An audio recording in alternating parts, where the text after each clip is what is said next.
Alright, mga kameta, kumusta kayo dyan? Whether on YouTube, whether on Facebook, ayan, na-set up natin ito. Katulad na pangako natin na ihabol natin itong follow-up natin or itong comprehensive database vlog natin sa sitwasyon ng turismo sa Pilipinas. Base, of course, dun sa mga latest experience natin from Sagada, beautiful Sagada, in the north of the country, sa Cordilleras region, which of course is where I was born, and then all the way doon sa Coron, which is considered as one of the paradise in the Philippines, or one of the most next level talaga napakaganda talaga yung natural landscape dyan sa Palawan.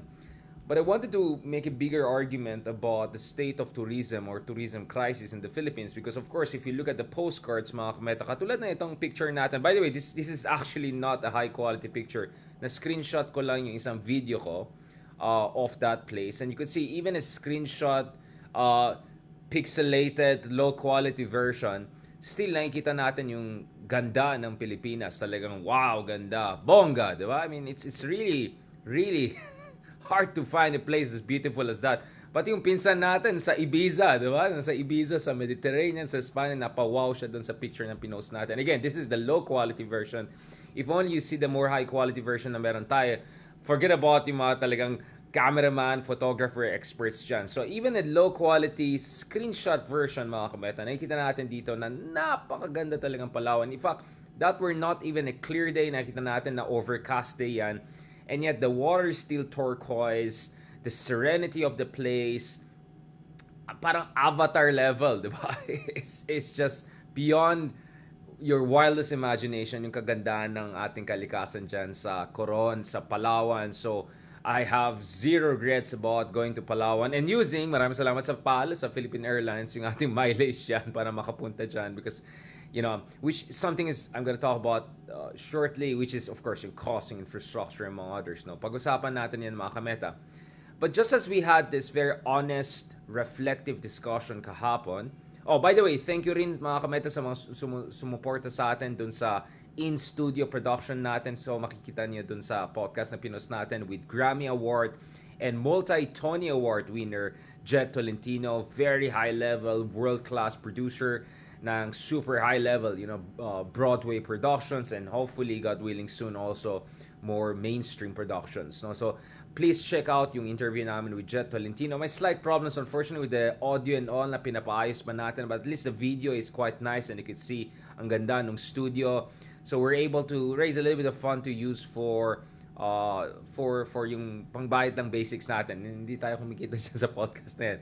This is really for public service, mga kameta, and for public education. So you can see the full 2-hour discussion that we had with Jet Tolentino about the state of Philippine cinema, entertainment, and culture, no? At yung kanyang experience as someone who has been there with the biggest and the big. I mean, we're talking about Hugh Jackman, we're talking about superstars in the Broadway industry. So please panoorin yan.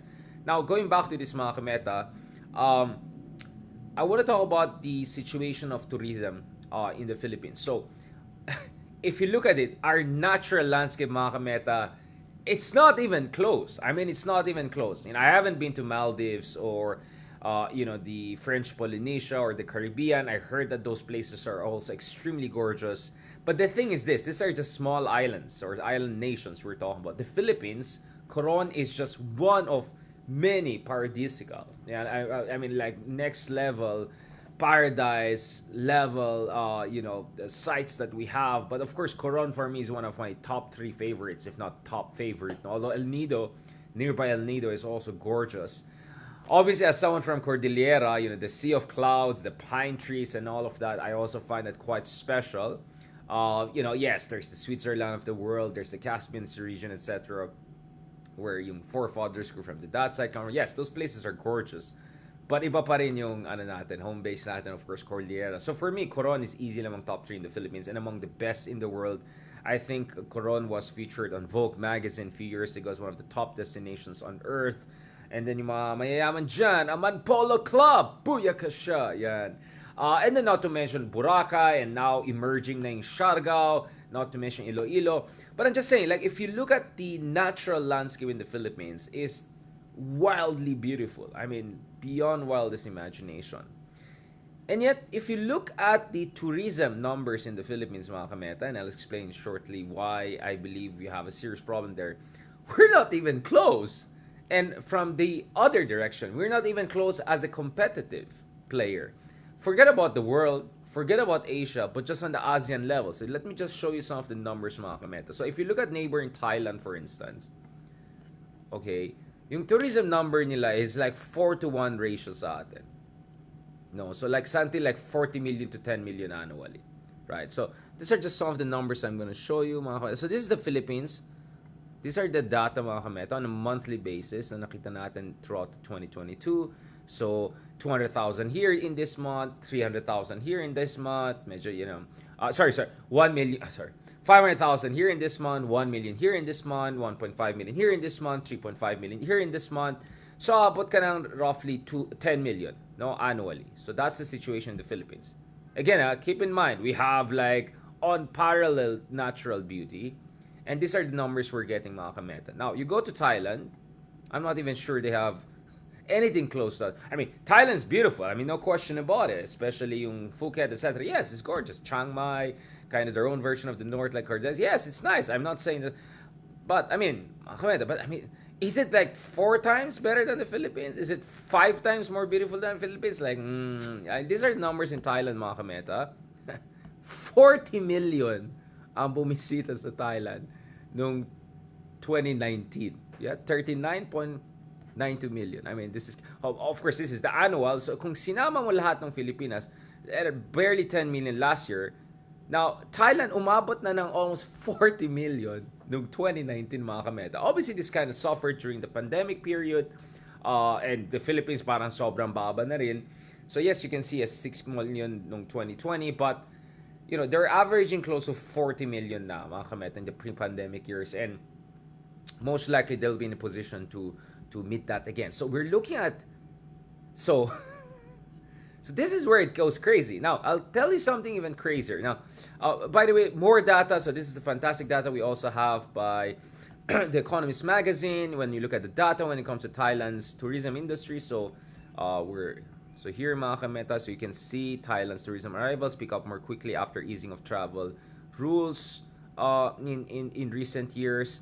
So yeah, nag-jump na naman siya, very very big, mga kameta, to so easily maabutan nila yung million monthly. And you can see they have a lot of tourists. And their tourists in Thailand are very diversified, no, mga kameta. You can see them from China, from US, from other ASEAN countries, Europe, etc.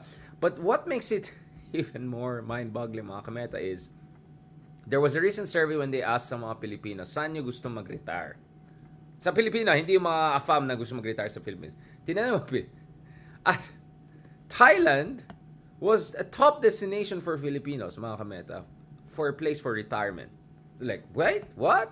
I was like, why again? Like, I mean, obviously, I can guess what are the reasons, but that just tells you that, we have so much appreciation for neighboring Thailand when in fact, they have nothing close to the constellation of the whole package of paradise we have across the country. And yet, marami sa ating mga kabayan, they rather retire in Thailand. And then you have also Canada, Australia, not as much US, but you have Europe, etc.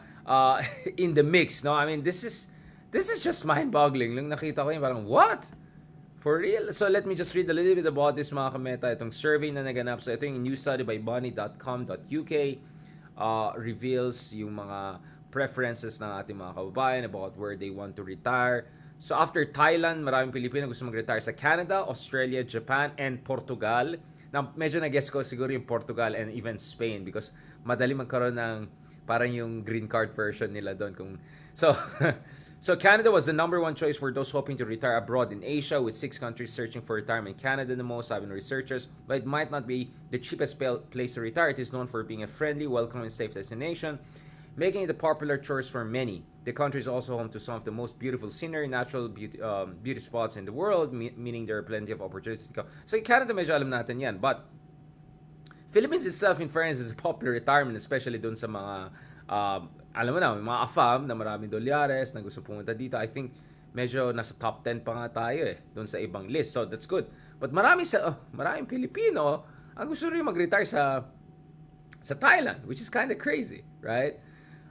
Again, I understand because Thailand has a better infrastructure, better healthcare system. There's that whole cultural authenticity argument, but it just tells you about how much behind the curve ang Pilipinas, mga kameta, even compared to our immediate neighbors. So I'm not comparing the Philippines to Greece, to Italy, to France, to Turkey, to some of the big boys in the tourism industry, not even India, for instance. Just some of our neighbors, and that just puts things into perspective, mga kameta. So these are the data that I've been showing you. Please just go and check them out on your own, sorry. So you can appreciate what I'm trying to say here. Now, balikan natin yung discussion kahapon, mga kameta. Balikan natin yung discussion kahapon. So ganito. So if you look at the Philippines, I would say we have at least 3 major advantages as a tourist destination. One is, pinag-usapan na natin yan, mahirap makahanap ng kasing ganda ng Coron or El Nido.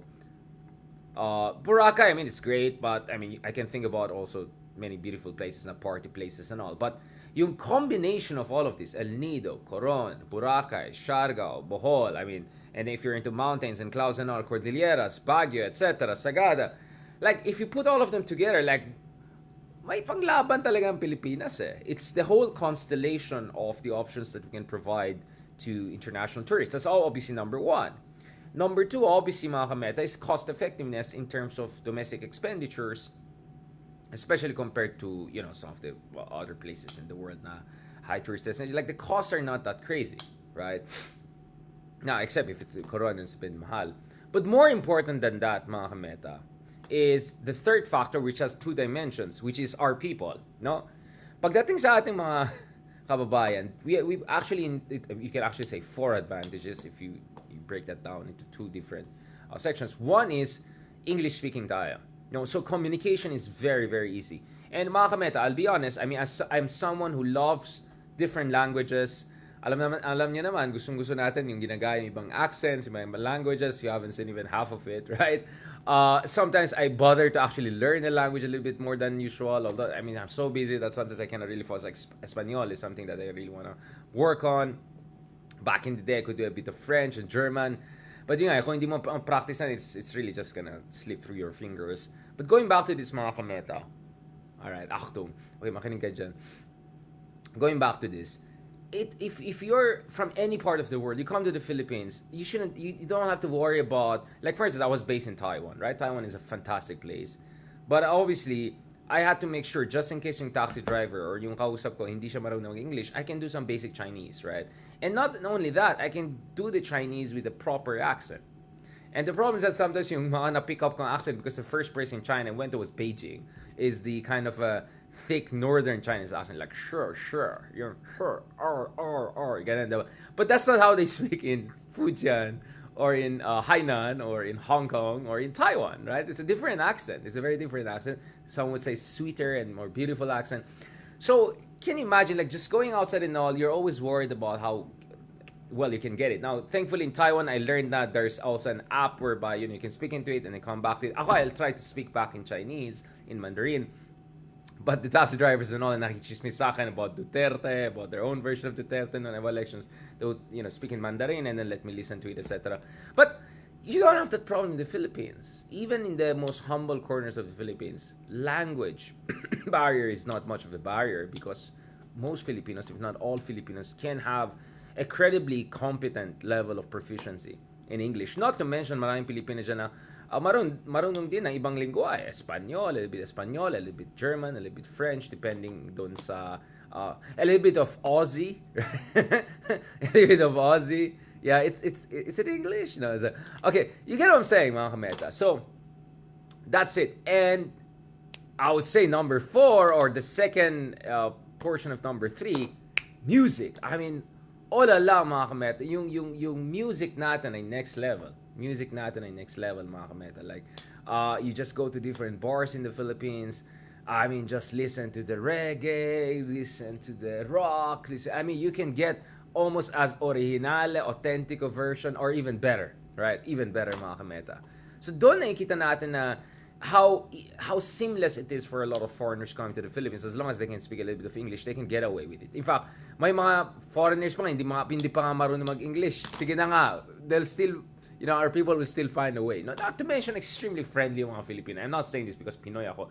I'm saying this because I can compare Pinoys to other, countries. Even in the ASEAN region, we're far more friendly than, which countries, right? I'm filling the gaps, no? So we have a lot of advantages to offer, but of course for me, first and foremost, are people and nature. But there comes the disadvantage part, mga kameta. And this is where things get a little bit tricky for the Philippines, mga kameta. And this is what really gave us a lot of emotional velocity, and frustration, I would say, the other day. So this is what we saw, mga kameta, sa Coron. I mean, what's this, diba? So, this is where the disadvantages come in. Of course, number one disadvantage sa Pilipinas pagdating sa turismo is we have a national branding issue, right? Hindi tumulong yung tatay style of politics, yung total absence of rule of law, all of the reports about, extrajudicial, tragedies here, right and left. Those things don't help, mga kameta. Those things don't help. I don't know what's the excuse of mga katatay dyan, but those things definitely don't. Those things don't help. In fact, that has been also a concern in places like Latin America. I mean, what's ironic is that Tatay tried to pull off his whatever anti-drug kunyari policy by saying we don't want to be like Mexico or some narco state. In the process, he made the Philippines look even more unsafe. I mean, that's just the reality, mga kameta. Whether you voted for the guys, bahala kay dyan, but this is just the brutal reality. If you talk honestly to foreigners, to tourists, to people who know about national branding, etc. Kaya nga nag-iisip ng Department of Tourism ng new branding. The other serious problem the Philippines has, mga kameta, is basic infrastructure connecting, let's say, connecting flights, right? Connecting flights and then airport and just the basic infrastructure from them, the road systems and all, no? Which, I mean, you go to other countries, even Indonesia, no? You want to go to the farm areas, do some tourism there, maayos yung kalsada, malinis, medyo my sense of safety ka, you don't hear about right and left extrajudicial killings, people carrying guns, people doing this, people doing that. Walang violence against media personalities. Alam naman yan. You don't see that. But I think what also is really a big drag on the Philippines is this. I mean, you have a paradise, right? You have a paradise, mga kameta. You have a paradise, diba? And the foreigners, FAMs, especially those more social conscious, can see that there's a lot of money coming in because of high-end tourists or medium-end tourists. And then, mga kameta, and then you see the crushing poverty or difficulties that the locals are facing. I mean, this is what you'll see you can see in Coron within like 30 minutes. No, you can go from left side, seeing these informal sector folks, these folks who should have decent housing, these folks who should have far better living standards, and then within 30 minutes, no, with boat. Just an average boat, not the social boat. If meron kang social boat, wala pang 10 minutes, nandun ka. You'll see a paradise. So this contrast is a bit crazy. It's a bit, for me, to be honest, it's unacceptable. And it tells you something about the total lack of inclusive development on the ground, right? Now, I have even pictures dyan sa Barangay Tagumpay, no? For instance, that area where I walked to, is like I was told this Barangay Tagumpay. If I'm even correct, kindly correct me. But ito yung malapit dun sa Two Seasons Hotel. I didn't stay there, by the way. But I had to drop there because I heard a lot of things about it. I mean, you go there. Ako naman parang ewan. Feeling tourist mode Florida boy. Feeling Latino. Diba? So I go there, dressed up like that, thinking I'm gonna go to a nice beach area, etc. The next thing I know, every few minutes I'm walking, may basura dito, may basura dyan. Yung road, horrible road. And please, don't say Philippines is poor and make that an excuse. We are the same per capita income level as, more or less, as Vietnam, and very much similar to Indonesia. But you don't see this level in Indonesia even. And forget about Vietnam, you almost don't see any kind of poverty like the poverty we see in the Philippines. So this is what was really crazy for me. I thought, yung airport pa lang, parang that's the problem. Kailangan ayusin yan. Palawakin niya, adding road system, etc. although the natural landscape around the airport is fantastic, but mga kameta, I mean, what is this, di ba? So ako, para sa akin, parang nawala ako ng, I mean, hindi naman nawala ng gana, but I mean, it really colored my experience in a way that as much as I want to enjoy the place and make the most out of it, I cannot take out of my mind that this place is more expensive than a lot of places. It's very expensive to get to this place. The hotel rates are not cheap, although the quality of service is fantastic. And then you go there and you see that the locals don't seem to be benefiting from it. At kasama dyan, katulad ng sinabi natin kahapon mga kameta, marami nagreklamo sa atin mga kabayan natin dyan. Sinasabi, sir, yung cost of living also here is crazy. So not only there are many folks, they're at the very port, dyan sa Coron area, who are living in informal sector situation like that. These people deserve dignified housing and all. These people also have to deal with the cost of living crisis. 74 pesos yung gasolina at may nagsabi pa nga sa akin, umabot pa ng 90 pa before. And then, obviously, the basic cost of living is all being pushed up because of this more high-end tourists that are coming in and more of this high-end hotels that are being created. And even in the better areas, like I think it's Barangay number 5 or something like that, even there, the roads are problematic. I mean, the roads are questionable.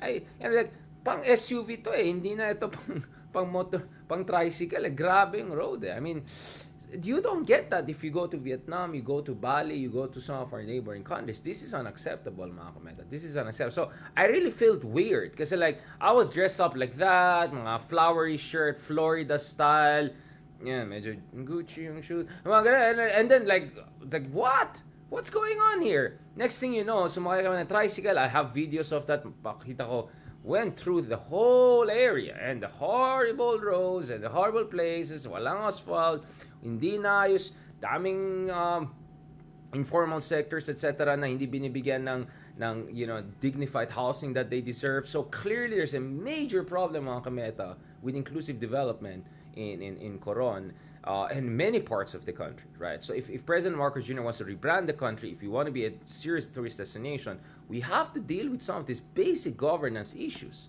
really basic governance issues, because, hindi tama hindi ito tama and I cannot see how this can be justified at any level with all of the wealth, all of the expenses, money coming in. And I always said, I wonder, yung mga great staff namin sa hotel, if they're getting anything. I'm not talking about how they're taking care of the hotel. I think the hotel takes care of them pretty well. But I'm talking about like dun sa kanilang barangay, maayos ba yung kalsada, maayos ba yung basic services, maayos ba yung mga all of the things that they definitely deserve, because I care about those things, mga kamet. And for me, this contrast within a few minutes of boat is unacceptable. It's unacceptable. And dun pa sa port area, dun sa departure area pala, and disembarking area pala, makikita mo ito, mga informal sector, ito yung mga tao na dapat binigyan ng. So there's no proper urban planning or whatever mini urban planning. There's no proper dignified housing for folks that deserve it. There's definitely no inclusive development. The roads are horrible. They're not being taken care of. This is unacceptable, mga kameta. Something has to be done about this. And I'm really surprised. I think our good friend si Atom, did some report about, or I was told that Atom did a report about dun sa reclamation site na biglang na-stop and all, and nakatenga yung area. It's muddy, ang dumi. I also have video of that place I can post later on. But anyways, mga kameta, I'm just saying this is where I'm coming from. In terms of my strong feelings about the situation, because the Philippines has all the advantages, the great people, great natural landscape. What is really, really bringing us down, mga kameta, is the horrible state of governance we have in this country, right? Now, kung trapo ka sa Pilipinas, siguro masarap ng buhay, sa katulad sa isang senator, sarap ng buhay. But the people deserve better than that. We all deserve better than that. Our country deserves better than that. The national brand we have should reflect the greatness of our people and our natural landscape. It should not be affected by the kapalpakan and katrapuan ng mga politiko natin and all of that. These things should be fixed. Now, I'm absolutely sure there are great people there in Coron and the LGU level who are doing their job, who are trying to help the country. But we need more of these people. Because what I saw there in the basic infrastructure, the horrible roads, the informal housing situation na hindi binigyan ng dignified housing mga tao dyan, the cost of living crisis that I heard a lot about, something is lacking. Something has to be done about it. At the level, with the level of revenues that Coron is getting, dapat mas kamukha ng buong Coron yung real street and that whole Bambar area and all, ang maganda and all. Dapat ganun yung itsura. But no, that's just a tiny street and all, and then the rest is like whatever road systems and all. It's unacceptable. Something has to be done about this. So if we want to make the Philippines more fun, we have to make our governance more effective, more accountable and all. That's what we need, mga kameta. And hindi lang tayo pwede umasa lang sa kagandahan ng ating kalikasan para na makapag-compete tayo sa ibang bansa because other countries got their act together. They have good governance, they have good people, and they have good natural landscapes. We have great natural landscape, we have wonderful people, but we have horrible governance, mga kameta. At kailangan ayusin yan. Kailangan talaga ayusin yan, mga kameta. This is unacceptable. Because our governance should reflect the beauty of our nature and the excellence of the Filipino people. Because when it comes to services, ayun na, don't blame our people. Yung mga trapo dyan na blaming people. Excuse me. You go across the world, Filipinos are among the most in demand. You go to Dubai, you go to Doha, you go to Europe. I said, the Filipino managers are known as the best in terms of accommodation, services, in terms of technical support. We're the best. So it's not the fault of the people. And our natural landscapes are amazing. It's the fault of our governance and trapo politics. Something has to be done about this, mga kameta. Alright, I'll keep it there, mga kameta. Thank you very much again. God bless. We'll have more discussion about this. I hope yung mga kaibigan natin sa Department of Tourism, hindi lang mga branding lang inisip na. Because hindi naman siya nga yung mga foreigners. They can come here and they can see the reality. Right? So, if you're going to do branding, also maybe better to advocate for good governance in our country. And if President Marcos Jr. wants to reintroduce the Philippines, better also take care of the basics in this country by pushing for good governance at the LGU level. Now, if the Maharlika fund is going to be railroaded, whatever, given our state of institutional checks and balances, maybe make Maharlika fund about green investments and about basic infrastructure development in really high tourism areas like Coron and all. Because people there and these beautiful areas, they deserve better, mga kameta. On that note, thank you very much. Sorry, I have a class. I have to go next to my class. Medyo napahaba ito. But you can see where is this coming from, mga kameta. Alright? Alright. God bless, mga kameta. And talk to you soon.